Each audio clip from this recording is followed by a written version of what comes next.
आज हम life processes के अंदर जो नेक्स्ट टॉपिक कवर करने वाले हैं वो है हेटरोट्रॉफिक मोड ऑफ न्यूट्रिशन। तो सबसे पहले देखते हैं कि हेटरोट्रॉफिक मोड ऑफ न्यूट्रिशन क्या है।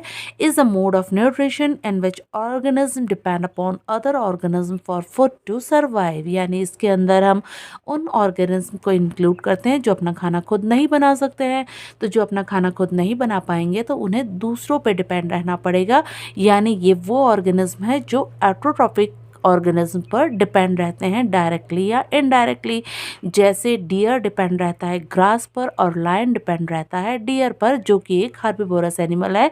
यानी इनडायरेक्टली लायन किस पर डिपेंड है? ग्रास पर ही डिपेंड है, क्योंकि वो उन ऑर्गेनिज्म को खाता है जो डायरेक्टली ग्रास पर डिपेंड करते हैं, यानी ऑटोट्रॉपिक ऑर्गेनिज्म पर डिपेंड करते हैं। तो इसलिए हम हेटरोट्रॉपिक मोड ऑफ न्यूट्रिशन के अंदर ज़्यादातर सभी एनिमल्स और नॉन फोटोसिंथेटिक प्लांट को इंक्लूड करते हैं जो अपना खाना खुद नहीं बना सकते हैं।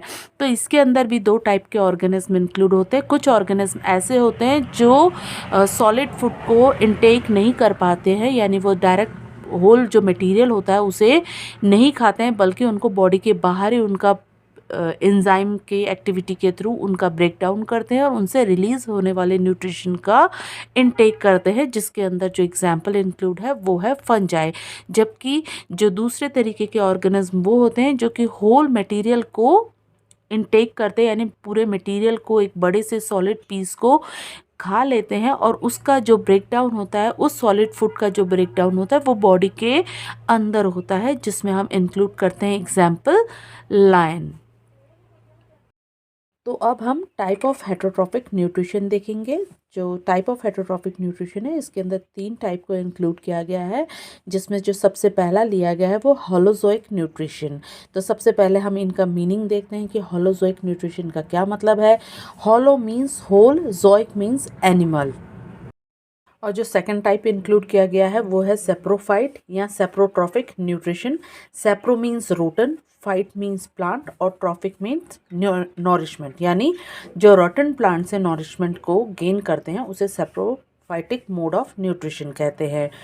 उसके बाद नेक्स्ट जो है वो पैरासिटिक न्यूट्रिशन है। पैरा मीन्स अदर और site means food.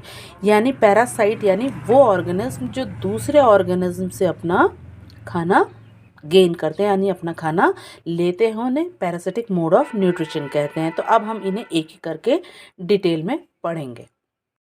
Holozoic mode of nutrition में आपको पता है कि हम उन ऑर्गेनिज्म को इंक्लूड करते हैं जो सॉलिड फूड पार्टिकल को कंज्यूम करते हैं और उसका ब्रेक डाउन बॉडी के अंदर होता है।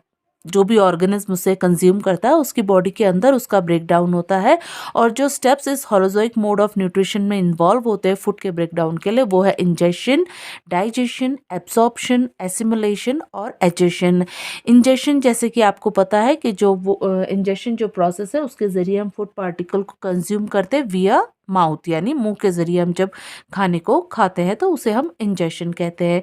डाइजेशन प्रोसेस के ज़रिए जो बिगर फूड पार्टिकल है उनका ब्रेक डाउन होता है एंजाइम की मदद से इनटू स्मॉलर डाइजेस्टिबल सब्सटेंस में। एब्जॉर्प्शन वो प्रोसेस है जिसके जरिए जो डाइजेस्टेड फूड पार्टिकल है उससे न्यूट्रिशन का जो सेल है वो उसका एब्जॉर्प्शन करती है। एसिमिलेशन वो प्रोसेस है जिसके ज़रिए वो सारे न्यूट्रिशन बॉडी के डिफरेंट पार्ट्स तक पहुंचते हैं, जिसका इस्तेमाल जो सेल है वो रिपेयर के लिए और ग्रोथ के लिए करती है। और एजेशन वो प्रोसेस है जिसके ज़रिए अनडाइजेस्टेड फूड पार्टिकल्स जो है उसे बॉडी से बाहर निकाला जाता है।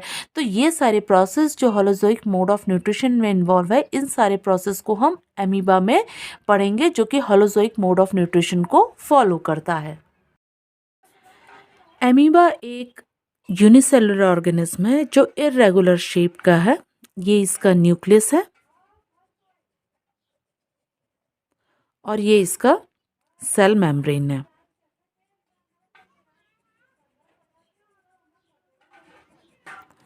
जो अमीबा है वो किस तरीके से अपने सॉलिड फूड को एनगल्फ करता है और किस तरीके से वो ब्रेक डाउन करता है और उससे एनर्जी रिलीज करता है अपने लिए, ये हम इसमें देखेंगे। तो जैसे ही अमीबा के नज़दीक कोई फूड पार्टिकल आता है तो अमीबा क्या करता है, अपने बॉडी को एक्सटेंड करता है, उससे प्रोजेक्शन निकालता है और इसी प्रोजेक्शन को हम क्या कहते हैं, सीडोपोडिया कहते हैं, यानी फॉल्स फीट।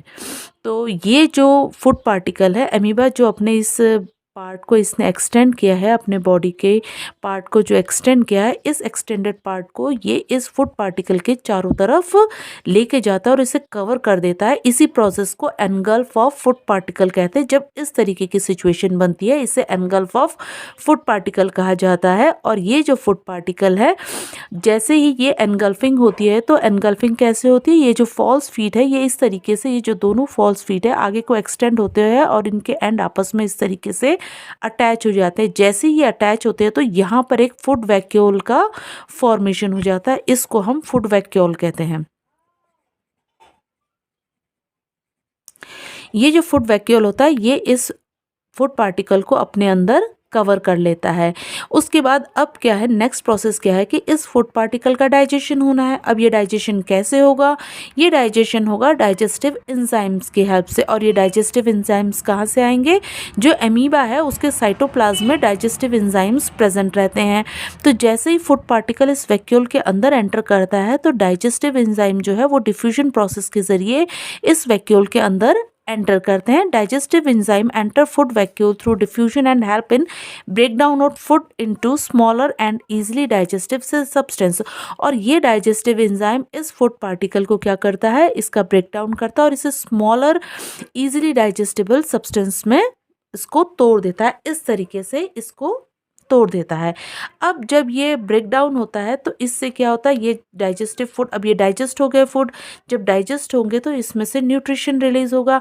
अब ये न्यूट्रिशन भी डिफ्यूजन प्रोसेस के जरिए ही साइटोप्लाज्म में एंटर करेगा और साइटोप्लाज्म इस न्यूट्रिशन को एब्जॉर्व करेगा। अब ये जब इसे एब्जॉर्व कर लेगा तो एसिमिलेशन प्रोसेस के ज़रिए ये जो न्यूट्रिशन है ये पूरे सेल में डिस्ट्रीब्यूट होना, ट्रांसपोर्ट होना शुरू हो जाएंगे। और इसी न्यूट्रिशन का जो इस्तेमाल है वो अमीबा अपने लिए एनर्जी रिलीज़ करने के लिए करेगा और अपने ग्रोथ के लिए करेगा।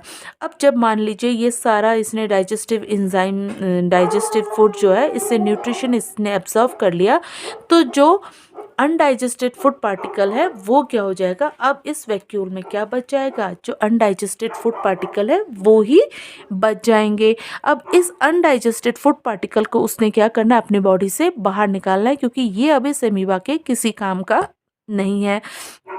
तो जो होलोजोइक मोड ऑफ न्यूट्रिशन है अमीबा में वो अब एंड होने वाला है। ये एंड कैसे होगा, जब इस अनडाइजेस्टेड फूड पार्टिकल को वो अपने अंदर से इस वैक्यूल से बाहर निकाल देगा। अब ये कैसे निकालेगा, ये धीरे धीरे इस वैक्यूल को वापस से सेल मेम्ब्रेन की तरफ लेके जाएगा और जो सेल मेम्ब्रेन है वो उस हिस्से से क्या हो जाएगा, रप्चर हो जाएगा। और जितना भी अनवांटेड मटेरियल है, अनवांटेड जो अनडाइजेस्टेड फूड है वो इस रप्चर्ड एरिया से क्या हो जाएगा, अनडाइजेस्टेड फूड जो है यहाँ से एक्सक्रीट हो जाएगा, यानी यहाँ से बाहर हो जाएगा।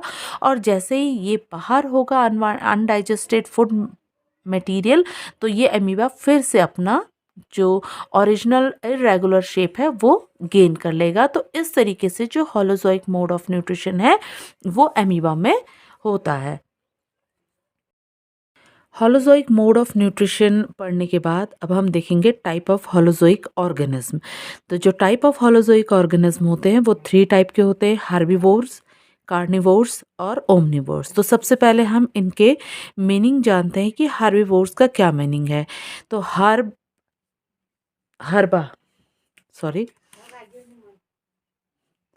हर्बा मीन्स प्लांट और वोरे मीन्स टू ईट, यानी वो ऑर्गेनिज्म जो क्या खाते हैं, प्लांट को खाते हैं। तो इसे हम कैसे लिख सकते हैं, herbivorous are the animals depends upon plants for their food. इसके एग्जाम्पल्स सारे जो भी प्लांट ईटिंग एनिमल्स है वो सारे आ जाएंगे, काउ, डियर, बफेलो, गोट, ये सारे इन्वॉल्व हो जाएंगे। और कार्निवोर्स का क्या मीनिंग्स है, कार्नी मीन्स फ्लैश और वोरई मीन्स टू ईट, यानी वो सारे ऑर्गेनिज्म जो क्या खाते हैं, मीट खाते हैं। यानी एनिमल्स, इसे कैसे हम लिख सकते हैं, animals feed on other animals for their food. क्योंकि ये एनिमल घास नहीं खाते हैं, प्लांट नहीं खाते हैं, तो ये किसे खाते हैं? ये दूसरे एनिमल को खाते हैं। यानी वो एनिमल जो दूसरे एनिमल को खाते हैं अपने खाने के लिए, यानी अपने सर्वाइवल के लिए, अपने फूड के लिए, जो दूसरे एनिमल्स को खाते हैं उन्हें हम कार्निवोर्स कहते हैं। इसके एग्जाम्पल्स जो होंगे सारे फ्लैश ईटिंग एनिमल्स होंगे, जैसे लायन, टाइगर, और उसके बाद कैट, और बहुत सारी चीज़ें आप इसके अंदर ले सकते हैं। वो सारे एनिमल्स जो मीट खाते हैं या दूसरे जानवरों को खाते हैं। तो omnis means all, omnis means all, और वोराई मीन्स टू ईट। अब इसके अंदर वो सारे ऑर्गेनिज्म आएंगे जो प्लांट भी खाते हैं और फ्लैश भी खाते हैं।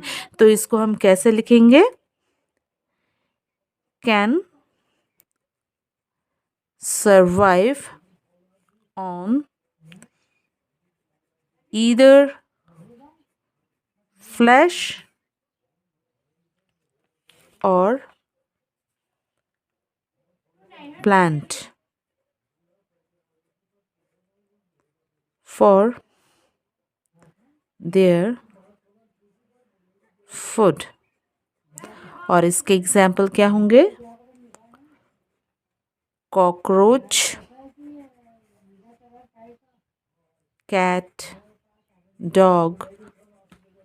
तो ये सारे वो एनिमल्स हैं जो प्लांट भी खाते हैं, यानी प्लांट प्रोडक्ट भी खाते हैं, और एनिमल प्रोडक्ट भी खाते हैं, या एनिमल्स पे भी फीड करते हैं। तो आज हम यहीं तक होलोजोइक मोड ऑफ न्यूट्रिशन तक ही पढ़ेंगे। नेक्स्ट वीडियो में हम सेप्रोफाइटिक मोड ऑफ न्यूट्रिशन और पैरासिटिक मोड ऑफ न्यूट्रिशन देखेंगे। तो तब तक आप नेक्स्ट वीडियो का वेट कीजिएगा। Thank you, bye.